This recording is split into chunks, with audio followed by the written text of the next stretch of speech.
Depois de 7 episódios de Titãs, será que finalmente Dick Grayson deixou Robin pra trás? O episódio dessa semana é intitulado Asylum e talvez seja o segundo em que a gente viu de fato os Titãs lutando como uma equipe, o que não era bem o plano inicial do Robin e da Estelar, já que eles estavam tentando bolar um plano de verdade pra invadir a fortaleza da organização. Mas antes de partir pra nossa análise, o Maidana ali ó, tem um recadinho pra vocês, se liga só no que ele tem pra falar. Salve Legionários, estou invadindo esse vídeo aqui para falar com vocês sobre a Trig, o cartão que você pede através do aplicativo no seu celular e ainda pode realizar pagamentos utilizando a pulseira da Trig. Esse ano a Trig fechou parceria com a DC Comics e 3 imagens sensacionais de Alex Ross vão estampar os cartões da Trig. Você pode escolher entre as imagens da Mulher Maravilha, Batman, Superman e já levar o seu cartão para CCXP, já que a Trig vai ser a forma de pagamento oficial do evento e várias lojas vão dar 20% de desconto para os clientes Trig. Vale lembrar que a Trig também trabalha com o sistema de cashback, ou seja, você recebe de volta uma parte dos pagamentos que você faz utilizando o cartão de crédito. Então quanto mais compras você faz, mais dinheiro você ganha de volta. Foi assim que o Bruce Wayne ficou rico, cara, só pode. Então já garante o seu cartão da Trig, já leva ele pra CCXP e já segue a Legião dos Heróis nas redes sociais porque a gente tá contando todas as novidades da Trig por lá. O episódio dessa semana começou como uma sequência direta dos eventos do anterior, mais uma vez, em que a gente viu a Ravena interrogando o Dr. Adamson. Parece que eu falei Adamson, mas eu falei Adamson e meus lábios fecharam demais. E aqui, finalmente, ela descobriu que os poderes dela também incluem a cura. A gente já tinha visto isso lá no episódio 4 da Patrulha do Destino, quando ela vê um viado ser morto e se aproxima do animal morto, quando toca nele e vai embora, ele acorda. Então a gente já sabia que ela tinha esses poderes curativos, mas ela ainda não tinha noção da extensão dos seus poderes, e pode ser que isso inclua muitas outras coisas ainda. Mas o Dr. Adamson foi corajoso ali, cortou o próprio pescoço para que ela curasse, trouxesse ele de volta à vida. Não sabemos ainda se pode ser trazido de volta à vida ou se ela só cura o que está prestes a morrer, mas aparentemente ela consegue de fato trazer de volta à vida o que já está morto. Mas além de descobrir um novo poder, a Ravena também descobriu que sua mãe biológica está viva e sendo guardada em uma fortaleza da organização. E é claro que ela ia querer ir atrás da mãe dela e tentar entender a origem dos seus poderes, por que o pai dela tá atrás dela, enfim, um monte de dúvidas que devem estar passando na cabeça da Ravena e que ela quer esclarecer de uma vez por todas. É claro que o Robin e a Estelar não iam deixar a Ravena partir assim, sem um planejamento, mas é claro que a Ravena e o Gar iam partir, iam fazer merda e ser capturados em menos de 15 minutos. E eu achei muito engraçado que eles foram de Uber lá pra organização, mais uma vez mantendo uma realidade pé no chão, mais uma vez mostrando que isso se passa na nossa realidade, por mais que seja uma viagem muito louca, por mais que tenham super-heróis, por mais que tenhamos superpoderes, eles ainda tentam manter uma coisa mais realista, e tá funcionando. Só não foi muito realista o modo como eles foram capturados. Tá certo que Ravena e Mutano não são experientes, eles não têm uma experiência militar, mas eles foram capturados muito facilmente, e 5 minutos depois, a Estelar e o Robin também foram capturados. Eu acho que eles conseguiriam bolar um plano melhor, até porque era justamente isso que eles estavam fazendo, mas dá pra gente imaginar que eles tiveram que improvisar, já que a Ravena e o Mutano foram capturados, então eles tiveram que improvisar, tiveram que mudar um pouco as coisas, e aí acabaram sendo capturados também. O que me incomodou um pouco foi, eles foram capturados muito fácil, e na hora de fugir, eles fugiram muito facilmente também. Tá certo que a gente tem que abstrair um pouco, tem que ter essa suspensão de descrença, mas parecia incoerente com a realidade que eles construíram ali, entendeu? Que era uma fortaleza, que era uma coisa guardada pela organização, que era muito difícil entrar ali, e de fato foi muito difícil entrar, mas pra sair era complicado. Tá certo que ninguém nunca falou que ia ser difícil sair, né? Agora, ali dentro, aconteceram algumas coisas interessantes. Eu senti esse episódio como um episódio de transição, tanto para a equipe dos Titãs e principalmente pro Dick Grayson, porque agora parece que finalmente o Robin vai ficar para trás. Ele queimou o uniforme, não tem como ele voltar a ser Robin, a menos que ele tenha roubado do Jason Todd. Mas eu acho que sim, a gente vai ver ele construindo uma nova identidade, talvez já se preparando para se tornar o Asa Noturna até o final dessa primeira temporada. Mas espero que a gente não veja mais Dick Grayson como Robin até o final da temporada, nem mesmo em flashbacks, porque eu gostei do desenvolvimento que eles deram até agora, mas acho que a gente chegou no limite. Se passar um pouco disso vai ficar exagerado, já tem gente que tá sentindo que tá exagerado demais, só esse foco de desenvolvimento no Dick Grayson, só que mais uma vez, mesmo tendo esse foco de desenvolvimento em cima do Dick Grayson, os outros personagens evoluíram junto com ele também. Então quando a gente chega aqui e a gente vê tudo o que acontece com todos os outros personagens, a gente entende por que eles se comportam das maneiras que eles se comportaram nesse episódio. episódio.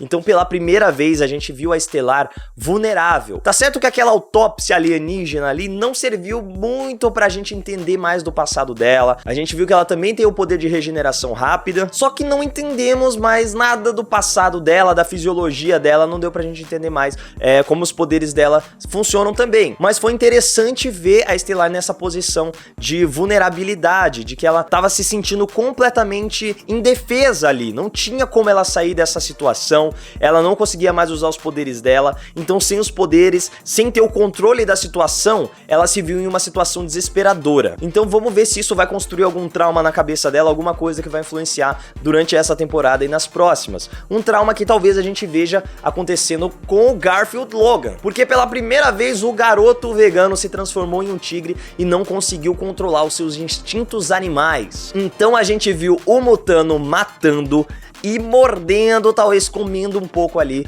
de um ser humano. A gente vê que tem uma situação de confronto acontecendo ali na cabeça dele, em que ele não entende o que aconteceu, em que ele percebe, putz, fiz merda, fiz a coisa que eu mais tinha medo de fazer. Então talvez agora a gente veja o Mutano se transformando em outros animais que não um tigre. Talvez agora que ele passou por essa experiência traumática, passou por essa experiência que ele não queria que acontecesse, que ele tinha medo talvez que acontecesse e finalmente ele teve que confrontar essa situação, agora ele tente se transformar em outros animais e a gente veja o Mutano de fato usando os poderes como a gente vê eles usando nos quadrinhos, nas séries animadas, enfim, em outras mídias em que a gente já conhece os poderes do Mutano. Talvez a gente tenha uma fase de treinamento ali em que ele tenha que aprender a se transformar em outros animais, ou talvez ele assuma de vez que é isso aí, meu irmão, gostei de matar a galera e agora eu vou ficar mais violento mesmo e vai ser um tigre dente de sabre que ele vai virar da próxima vez. Da parte do Robin, mais uma vez, a gente viu ele se confrontando, a gente viu ele enfrentando os fantasmas do passado, só que foi interessante porque dessa vez a gente viu o Robin criança, o Dick Grayson criança confrontando o Dick Grayson adulto, e mais uma vez o Robin acorda desse sonho, ele tá em outro e vice-versa, tava em outro sonho, volta pro um. Foi legal ver isso aí, como eu falei, ainda tá bom pra mim, pelo menos ainda não passou do ponto, talvez tenha chegado num ponto de virada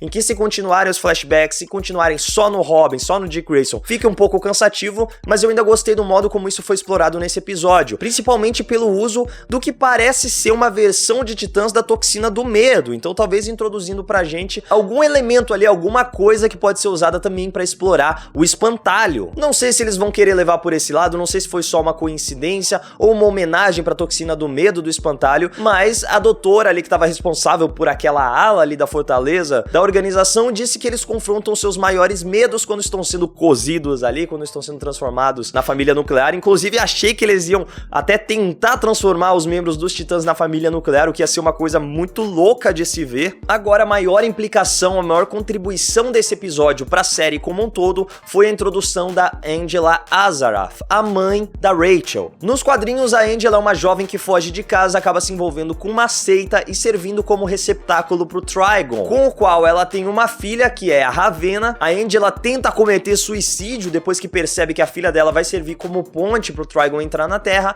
mas a população de Azaroth acolhe ela, diz que ela pode começar uma nova vida longe da influência do Trigon, onde a Ravenna é criada. Aqui já dá pra gente ver que eles alteraram algumas coisas com relação ao personagem, o próprio nome Angela Azaroth, já que esse sobrenome, que é a cidade de Azaroth, que fica em uma outra dimensão pacífica, foi colocado ali talvez como uma referência pra essa dimensão, não sei se ela vai ser mostrada na série. Originalmente ela se chama Angela Roth e quando ela começa a fazer parte do culto, ela muda de nome pra Arella. Então esse nome é original da série, talvez eles mudem algumas coisas na personagem pra tornar ela mais original, pra tornar ela diferente dessas outras versões que a gente teve antes, mas no geral a história parece a mesma. Ela teve um caso ali com o Trigon, foi utilizada nessa seita e tentou isolar a Ravenna, tentou manter ela longe do Trigon e é por isso que eles mantêm ela presa, justamente na intenção de tentar encontrar a Ravenna através dela, o que eles acabam conseguindo, mas é a Ravenna que leva a Angela pra casa. Então vamos ver quais vão ser as implicações da gente ter a Angela Azaroth agora junto com a Ravenna, o que ela vai poder esclarecer do passado da Ravenna, será que finalmente a gente vai conhecer um pouco mais disso?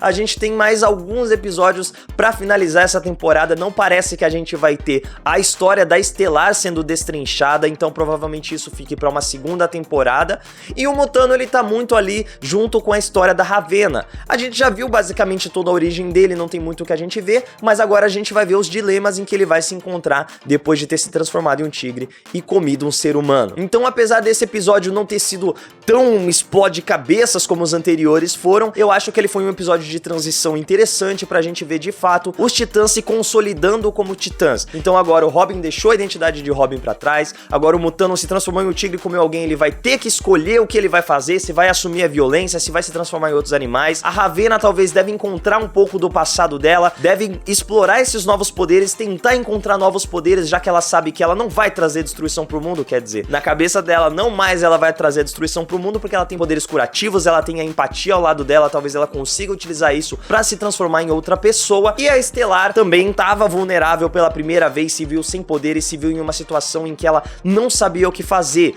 E agora eles percebem que eles precisam mais do que nunca lutar como Titãs, eles precisam se unir, porque as falhas deles, as fraquezas deles deixam eles muito mais fracos isoladamente, mas quando eles estão juntos, eles conseguem superar essas adversidades, eles conseguem sair de situações que pareciam insuperáveis. Então deve ser agora que os Titãs de fato vão se tornar os Titãs. Mas talvez a gente tenha uma pausa na história, porque o próximo episódio vai introduzir Donna Troy. Eu não sei se a gente vai ter uma pausa, se a gente vai ter uma nova personagem já sendo introduzida aqui, ou se a gente simplesmente vai ver um pouco dela e lá na frente, numa segunda temporada, ela vai se unir aos Titãs. Eu queria muito que a gente já tivesse Moça Maravilha direto nos Titãs nessa primeira temporada. E vocês, o que vocês acharam? Não se esqueçam de comentar aí embaixo, já deixa aquele like, se inscreve no canal, já faz tudo que vocês estão ligados que vocês têm que fazer. É isso, Legionários, e que a força esteja com vocês. Tá uma loucura isso aqui. Dos originais, cara, eu tô muito... Organização! E eu achei muito E eu achei engraçado que eles foram de Uber, né? Mais uma vez, mantendo a...